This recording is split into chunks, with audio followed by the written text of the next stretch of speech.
La pantalla. Ahí, ya estoy grabando.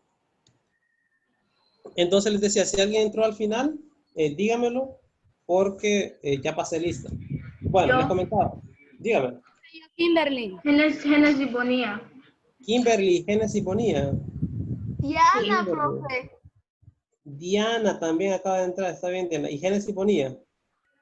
Ok, y Kimberly, ¿verdad? Kimberly, Diana y Génesis ponía, me dijeron. Muy bien. Bueno, les comentaba. Vamos a hablar un tema que es el tema de la sexualidad humana.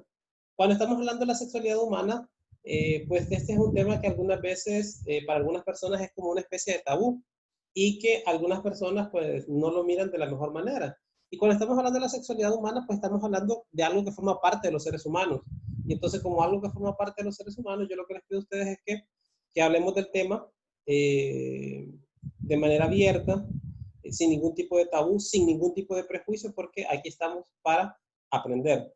Entonces, vamos a hablar hoy acerca de lo que es el sistema reproductor humano.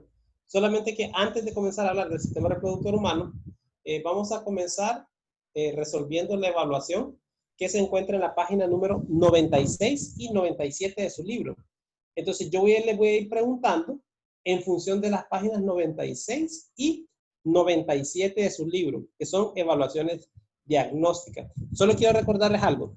Si yo les pregunto y usted no me responde correctamente, entonces no se gana su punto de participación. Pero si no se gana su punto de participación, ¿cómo lo puede reponer? Lo puede reponer enviando las anotaciones de la clase.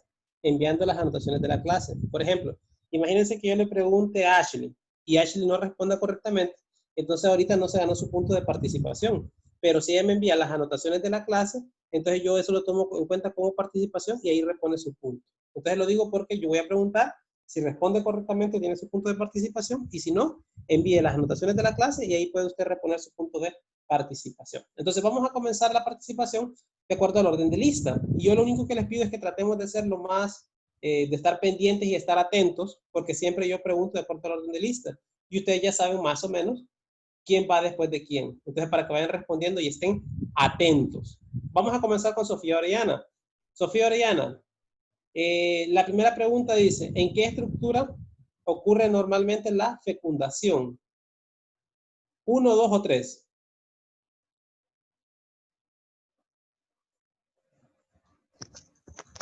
Uno. No es la 1, es en la número 2, que es en las trompas de falopio. Generalmente en las trompas de falopio, en el número 2, es ahí donde ocurre la fecundación. Número 2. Seguimos con Angie. Angie, ¿qué estructura se presenta con el número 3? ¿Cómo se llama la estructura número 3?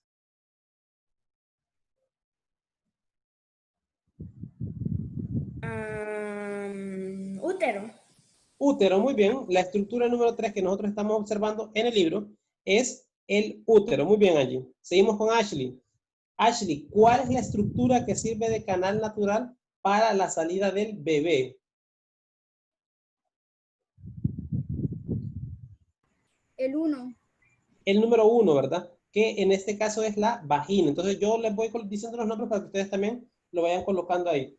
Recuerden que estamos en la página 96 y 97. 96 y 97. Entonces, en el número 1, ¿cuál es la estructura que sirve de canal natural para la salida del bebé? Es el número 1, que es vagina. Muy bien, Ashley. Seguimos. Ahora vamos con Diana. Diana, en las siguientes, ustedes tienen que responder verdadero o falso. Diana, usted lea la primera y diga si es verdadera o es falsa. Durante la adolescencia ocurren cambios físicos en el cuerpo, verdadero. Verdadero, muy bien, Diana. Acuérdense que esto solo es una evaluación diagnóstica. Ya vamos a profundizar estos temas. Muy bien, Diana. Seguimos con Eliana, la número 2, por favor. Las infecciones de transmisión sexual se contagian por medio de relaciones sexuales, verdadero. Verdadero, muy bien, Eliana. Seguimos con Eunice. El virus de inmunodeficiencia humana es un ITS falso. No, esa es verdadera. Porque la número 3 lo que está diciendo es que el virus de inmunodeficiencia humana, mejor conocido como el VIH, es una ITS. ¿Qué es una ITS? ITS, para que ustedes lo coloquen ahí a la par, ITS es infección de transmisión sexual. Infección de transmisión sexual. Entonces, ¿el VIH es una infección de transmisión sexual? Sí, es una infección de transmisión sexual. Por lo tanto, es verdadero. Seguimos con Génesis Bonilla. Génesis Bonilla, la número 4, por favor. Verdadera. Lea la número 4, por favor. Únicamente las mujeres pueden sufrir los efectos de la ITS. ¿Verdadero o falso? Verdadero. No, Verdadero. es falso. Es falso, es falso, es falso, es falso. ITS son infecciones de transmisión sexual. Entonces dice, únicamente las mujeres pueden sufrir los efectos de las infecciones de transmisión sexual. No, es falso. Las infecciones de transmisión sexual le pueden dar tanto a hombres como a mujeres. Las infecciones de transmisión sexual no son particulares de ningún género, sino que tanto a hombres como a mujeres pueden, pueden contagiarse por alguna enfermedad de transmisión sexual. Bueno, seguimos preguntando. Y la siguiente persona es Sofía. Entonces yo le voy a pedir a Sofía que por favor en el número 3 dice coloree las infecciones de transmisión sexual. Entonces vamos a ver, Sofía, usted solo me tiene que decir una de esas 9. ¿Cuál cree usted que es una infección de transmisión sexual? El SIDA. El SIDA, muy bien, correcto, ahí tiene su puntito. El SIDA es una infección de transmisión sexual. Seguimos con Karen. Otra Karen, por favor. Tricomoniasis. La tricomoniasis, ¿verdad? Esa es una infección de transmisión sexual. Seguimos con Karen. Sí, sí. Sífilis, ¿verdad, Karen? Muy bien, Karen. Sífilis es otra infección de transmisión sexual. Seguimos con Kimberly. Profesor. ¿Kimberly? Sí.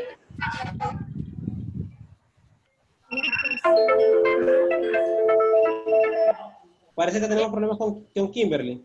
Seguimos entonces con Lucy. Acuérdense de desactivar su micrófono, solamente si están participando, Carlos Galeas. Lucy. Sí. Otra infección de transmisión sexual de las que están ahí en la página. Virus del papiloma humano. Virus del papiloma humano. Lucy, muy bien, Lucy. Sí, muy bien. Esas 4 son infecciones de transmisión sexual. Solamente decir que en el caso de la última que mencionó Lucy, el virus del papiloma humano, vamos a hablar con ella más adelante, más en detalle, acerca del virus del papiloma humano. Vamos a hablar de esta enfermedad, pero sí decirles de antemano que esta es una enfermedad de transmisión sexual que se da únicamente en las mujeres, el virus del papiloma humano. Muy bien, Lucy. Seguimos con Milka. No, Milka no entró. Seguimos con Mirka. Mirka. Vamos a saltarnos a la número 5. Entonces, léanos el caso, por favor, Mirka. Mirka. ¿No está Mirka tampoco? No, ella no está. Ok, seguimos entonces con Nerlin.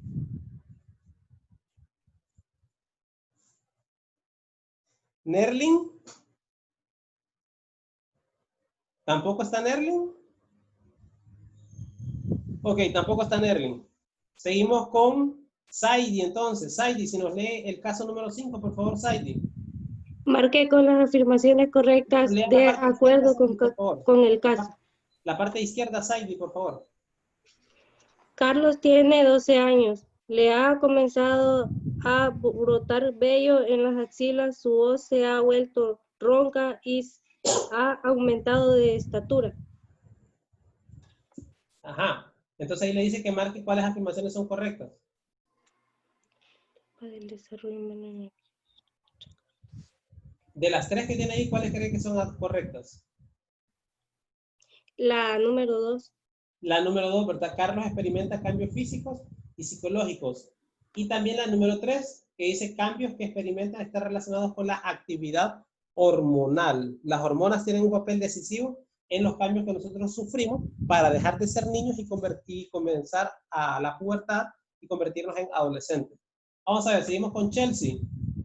Chelsea, escribe el proceso que se representa en cada imagen. En la imagen izquierda, ¿qué proceso se está llevando a cabo, Chelsea? No sé, profe. Vamos a ver, vamos a preguntarle a Stephanie, ¿qué proceso está ocurriendo en la imagen izquierda, Stephanie? Donde la mamá ya tuvo al niño. ¿Cómo dice? Donde la mamá ya tuvo al niño. No, vamos a ver. Seguimos con Valeria Madrid. En la imagen izquierda, ¿qué proceso está ocurriendo? La fecundación.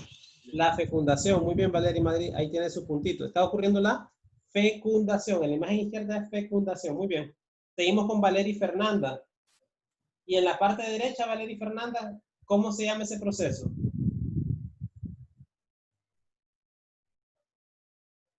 Valeria Fernanda. El nacimiento de un bebé. La imagen, la verdad que está bien, la imagen no está bien clara, pero está bien su puntito. Ahí lo que vamos a colocar es reproducción. Reproducción. En la parte derecha vamos a colocar reproducción. No está bien clara la imagen, pero igual ahí tiene su punto. Ahora seguimos con Carlos. Carlos, pregunta. Dice que va a escribir la letra A si la acción representa un hábito adecuado de higiene o una I si es inadecuado. Entonces, lea el primero de la columna izquierda. Bañarse una vez a la semana. Y es inadecuado, ¿verdad? Muy bien, Carlos. Seguimos con Cris. La de abajo, Cris, por favor. Usar ropa interior limpia y seca es adecuado. Adecuado, ¿verdad? Christopher, la de abajo, por favor. Lavarse las manos una vez al día es inadecuado. Es inadecuado y ahora más que nunca, ¿verdad? Eli no entró. Francisco Javier, la siguiente columna, el primero, por favor. Secarse bien después de bañarse. Adecuado, ¿verdad? Muy bien. Seguimos con Francisco Madrid. Lavarse las manos después de ir al baño, adecuado. Es adecuado, ¿verdad? Jorge, la siguiente, por favor. Cambiarse la ropa interior diariamente, adecuado. Es adecuado. Bueno, miren, en esta parte de esta evaluación diagnóstica que estamos realizando, ustedes pueden observar que vamos a hablar un poco acerca de lo que es la reproducción del ser humano. Y entonces lo que estamos viendo es qué ideas tienen ustedes o qué tanto saben sobre, en primer lugar, la estructura fisiológica de los sistemas reproductores. Número 2, estamos evaluando también si ustedes tenían ideas de lo que eran las infecciones de transmisión sexual. Que las infecciones de transmisión sexual son aquellas que se transmiten principalmente por reproducción sexual. Estamos viendo algunas enfermedades de transmisión sexual y también al final estamos viendo la parte de la higiene, porque la higiene es fundamental en este proceso que ustedes están atravesando de pasar de ser niños a entrar en la etapa de la pubertad. Vamos a ver, me falta todavía preguntarle a Nelson, a Roger y a Yaciel.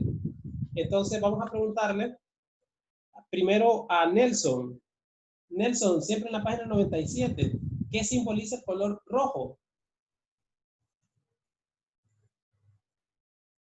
Del listón. Nelson, ¿me escucha? Sí, ¿está embarazada? No, ahí lo que significa ese listón rojo es, simboliza la lucha contra el VIH-Sida. Es el Día Internacional del VIH-Sida. El listón rojo es lo que simboliza. Seguimos con Roger. Roger, ¿conoce alguna institución en Honduras que ayude a las personas con VIH? Yo no conozco. Vaya, pues seguimos con Yaciel. Yaciel, si usted conociera a una persona portadora de VIH, ¿cómo le brindaría ayuda?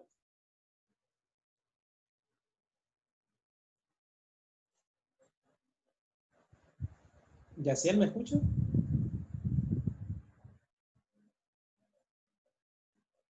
Parece que tenemos problemas con el sonido de Yaciel. Pero bueno, esta parte... Profe, Dígame. discúlpeme, pero dice Yaciel que se le fue la luz. Ah, ok. Está bien, Ashley. Gracias por el dato. Entonces, les decía, si usted conociera a una persona portadora de VIH, ¿cómo le brindaría ayuda? ¿Quién me puede responder esa pregunta? Yo, profe, que no contesté nada. Dándole medicina y dándole lo que necesita. ¿Dándole medicina ahí? Dándole lo que necesita. Porque la enfermedad es que le baja las defensas, ¿no? Ajá. Pero también nosotros, en el caso de nosotros, que nosotros pues no tenemos acceso a medicamentos y cosas como eso, otra situación que podemos hacer es brindar afecto y comprensión. Y digo brindar afecto y comprensión porque una persona que tenga VIH no es una persona que tenga un trastorno que tenga un problema que haga que nosotros nos alejemos de esa persona. Porque yo les voy a dar un caso. Nosotros generalmente tenemos la tendencia a estigmatizar a las personas que tienen VIH, pero eso no es correcto, sino que nosotros debemos de brindarles todo el respeto posible. Porque imagínense, nosotros, por ejemplo, hemos estado en contacto entre nosotros, séptimo B, y ustedes han estado en contacto con sus maestros. Y si de repente uno de sus maestros tenía VIH-Sida y ustedes no se dieron cuenta y le apretaron la mano, lo abrazaron, le dieron su cuaderno para que lo revisara, ¿usted estuvo en alguna situación de riesgo por contagiarse de VIH-Sida? No. No, porque No, ¿verdad? De VIH-Sida ninguna no es forma. contagioso. De ninguna forma, ¿verdad? Porque el virus del VIH-Sida no se comparte por darle un abrazo, por darle un apretón de mano o por compartir un cuaderno. Entonces, en esa parte nosotros también tenemos que ser comprensivos y ser tolerantes ante las diferentes personas, ¿no? Porque la forma de transmisión del VIH, general, bueno, una de las formas es la sangre. Y entonces nosotros sabemos que si nosotros estamos, por ejemplo, en el aula y alguien se corta, nosotros no vamos a ir a tocarle la herida y vamos a ir a tocarle la sangre. Nada que ver, pues no, que nosotros mantenemos las distancias y guardamos los hábitos higiénicos. Entonces, por eso, cuando una persona tiene VIH, lo mejor es ser tolerante, respetuoso. ¿Ok? Bueno, vamos a hablar entonces del sistema reproductor humano, después de esa pequeña evaluación. Entonces, miren, en esa imagen que ustedes pueden observar ahí, en primer lugar, yo no puedo, cuando... Maestro, dice Diana que lo de... Diana. Vamos Sí. a ver. Diana, muy bien, gracias. Entonces les decía, no sé si ustedes lo han observado, pero yo cuando hago mis presentaciones de PowerPoint, que me cuesta bastante hacerlas, por cierto, cuando yo las hago, yo nunca pongo a nadie de ojos azules ni a blancos. O sea, blancos europeos y blancos estadounidenses, sino que de repente pongo a gente trigueña o pongo a gente clara que se parece más a nosotros, porque yo soy latinoamericano y como latinoamericano digo, los latinoamericanos somos bellos. Y entonces miren, ahí coloqué en primer lugar la imagen de un niño que se parece a nosotros, porque es un niño entre medio trigueño, entre medio blanco, es igual que nosotros. Entonces miren, en esta imagen que yo les quiero mostrar en primer lugar, lo que quiero explicarles es que la función principal del sistema reproductor humano es la generación de nuevos individuos como esa persona que ustedes están observando ahí, ese bebé. Esa es la función principal. Ahora, el sistema reproductor masculino y femenino, el aparato reproductor masculino y el aparato reproductor femenino son diferentes y cada uno de ellos tiene funciones diferentes. Por ejemplo, cuando estamos hablando del aparato reproductor femenino, su principal función, es la producción de óvulos y más adelante la protección y nutrición del embrión durante el proceso de su desarrollo. En cambio, el sistema reproductor masculino, su principal función es generar espermatozoides para que luego estos entren en contacto con el óvulo y pueda ocurrir la famosa fecundación. Esa es la función principal del sistema reproductor masculino, generar espermatozoides para que después estos se encuentren con el óvulo y puedan formar el cigoto. Si ustedes pueden observar en la imagen de la izquierda, que no se mira muy bien, se mira muy pixeleado, así me parece a mí. En la imagen izquierda, en la parte de arriba, nosotros tenemos cómo se miran los espermatozoides, vistas al microscopio, vista en un microscopio, en un portaobjeto, así se miran los espermatozoides. Y en la parte de abajo, pues tenemos la forma anatómica de cómo ellos se observan. Les decía, la función principal del sistema reproductor masculino es generar los gametos, las células sexuales, los espermatozoides, para que pueda ocurrir el proceso de fecundación con el óvulo. Un espermatozoide tiene algunas estructuras principales, como por ejemplo, esa parte de la cola se llama flagelo. Luego hay otra extensión entre lo que es la cabeza y el flagelo que se llama cuello. Ahí nosotros encontramos estructuras como las mitocondrias, que se acuerdan que las mitocondrias habíamos dicho que eran las centrales energéticas de una célula. Y luego tenemos una cabeza, que en esa cabeza nosotros ¿qué es lo que encontramos? Encontramos el núcleo. Ahí encontramos el ADN del espermatozoide, ¿no? Y por ahí encontramos también los famosos acrosomas, que los acrosomas tienen que ver con una enzima que le permite al espermatozoide poder penetrar en el óvulo. Como ustedes pues están observando ahí en pantalla, la función principal del espermatozoide de ese espermatozoide que tiene 3 partes principales, cabeza, cuello y cola, y que en la cabeza se encuentra el núcleo, el ADN, y que esa cola se le conoce como el flagelo. Su función principal es encontrarse con el óvulo, mismo, poder penetrar el óvulo para que ocurra la fecundación y el material genético pueda intercambiarse con el del óvulo.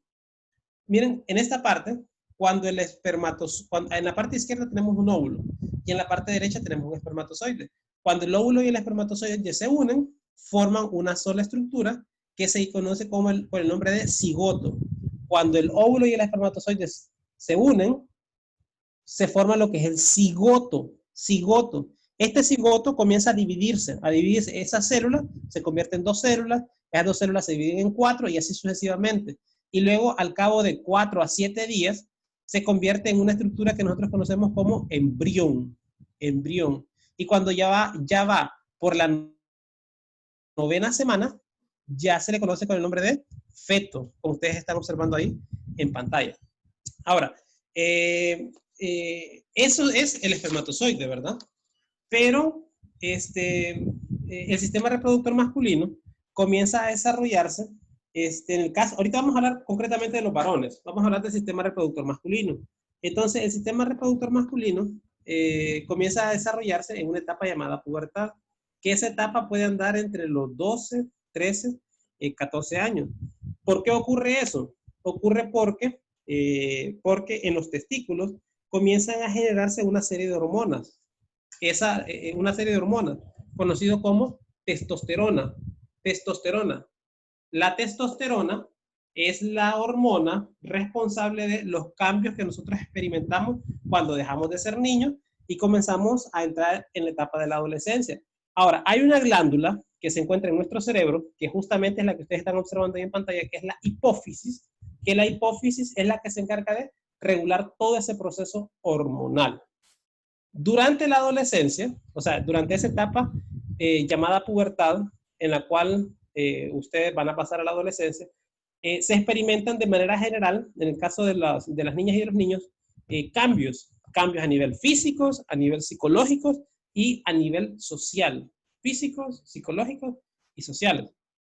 Por ejemplo, cuando estamos hablando de los cambios físicos ocurren porque se genera la hormona testosterona. Testosterona, la hormona responsable de los cambios físicos en los varones se llama testosterona.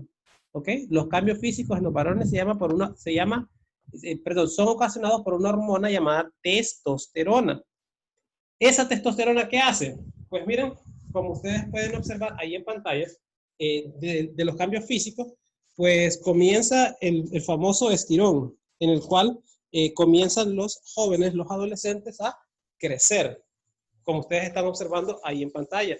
Los músculos comienzan a fortalecerse, los órganos crecen, los hombros son más anchos se crece en un promedio entre 22 y 23 centímetros. La voz se vuelve más grave.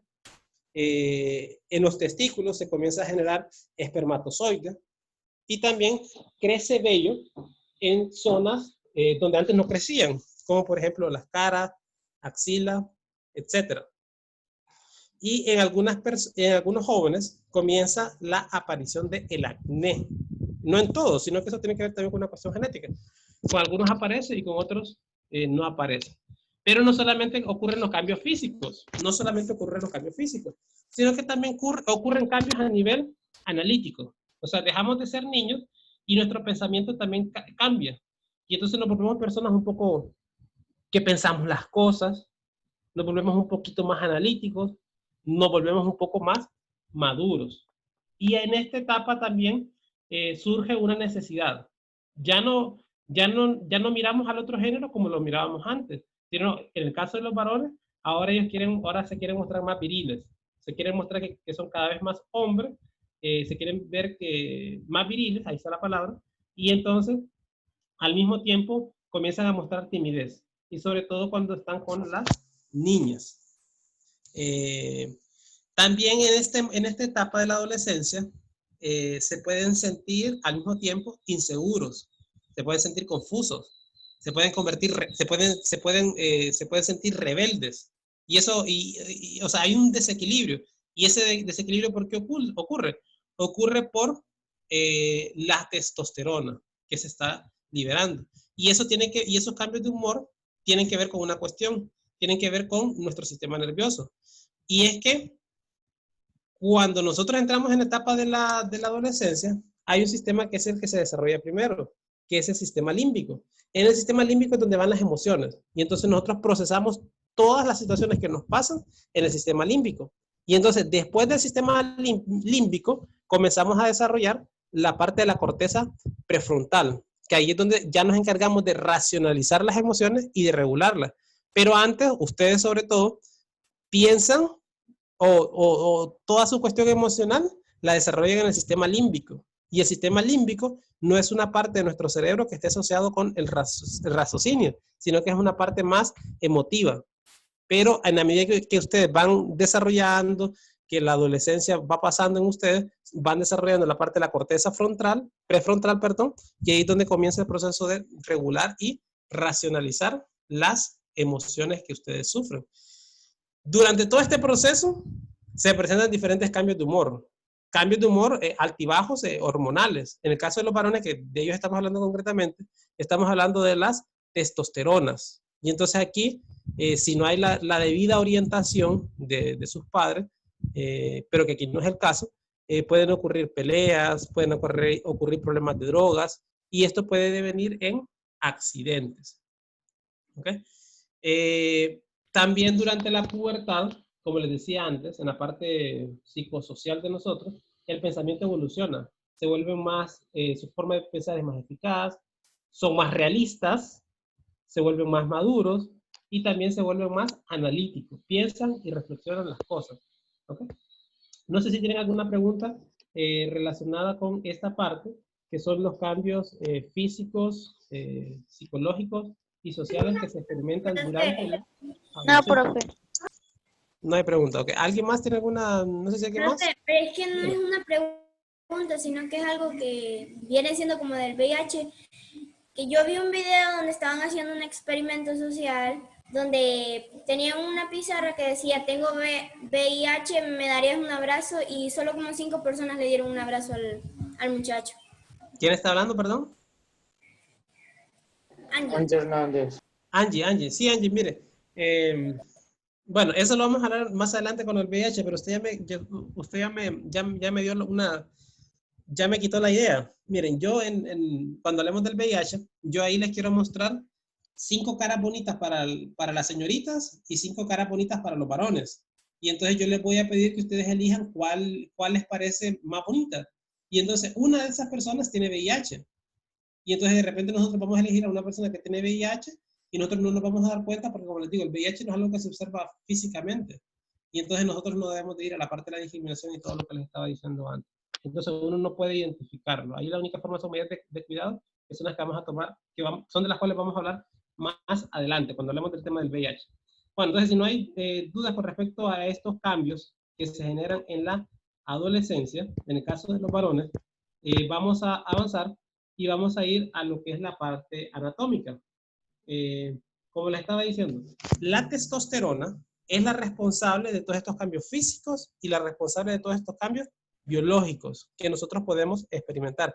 Miren, ahí en la parte de abajo, como ustedes pueden observar, ahí hay un link, hay un enlace. Ese enlace es una pequeña evaluación que vamos a hacer después de ver esta parte. A ver qué tanto entendieron o no, a ver cuántos se sacan. Así que presten atención a ver cuántos saben del tema. Es de lo que yo estoy hablando. Entonces, vamos a avanzar con esa imagen que tenemos ahí. Vamos a ver ahora anatómicamente cuáles son esos cambios físicos que experimentan los varones. Entonces, ahí vamos a ir nombrando algunas estructuras. Vamos a comenzar con los testículos. Vamos a comenzar con los testículos. Los testículos son considerados como los órganos reproductores primarios, porque este es el lugar. En los testículos, esto subrayenlo, anótenlo ahí porque esto es importante. En los testículos ocurren 2 cosas importantes. En los testículos se produce el espermatozoide y se produce la testosterona. Y se acuerdan que habíamos dicho que la testosterona es la hormona asociada con todos estos cambios físicos, ¿verdad? Entonces, miren, en los testículos es donde se producen espermatozoides y también es donde se produce la testosterona. Ahora, si ustedes logran observar, los testículos ahí se miran como de color oscuro, gris, morado, no sé, un color oscuro. Entonces, alrededor de los testículos, ustedes pueden observar que hay una especie de piel. Esa especie de piel se le llama escroto. El escroto es una piel que protege a los testículos y los testículos se encargan de la producción de espermatozoides y de la producción de las testosterona. ¿Muy bien? Vamos a seguir avanzando y ahora vamos a observar en la imagen que tenemos ahí en pantalla un tubito de color amarillo que se le conoce como conductos deferentes. Conductos deferentes. Esos conductos deferentes, ¿qué son? Pues miren, son estructuras tubulares que conducen a los espermatozoides. ¿Desde dónde conducen al espermatozoide? Lo conducen desde, miren, esa estructura amarilla que se le conoce con el nombre de epididimo, que está ahí en pantalla, el epididimo. El epididimo es una serie de tubos enrollados que pueden medir 6 metros. 6 metros. O sea, está tan enrollado que caben en ese espacio, pero su tamaño puede ser de 6 metros. ¿Ok? Su función principal del epididimo es almacenar los espermatozoides, almacenar el esperma. Entonces, en los testículos, producción de espermatozoides y testosterona. En el epididimo, almacenar el esperma. Conductos deferentes es un tubo que conduce a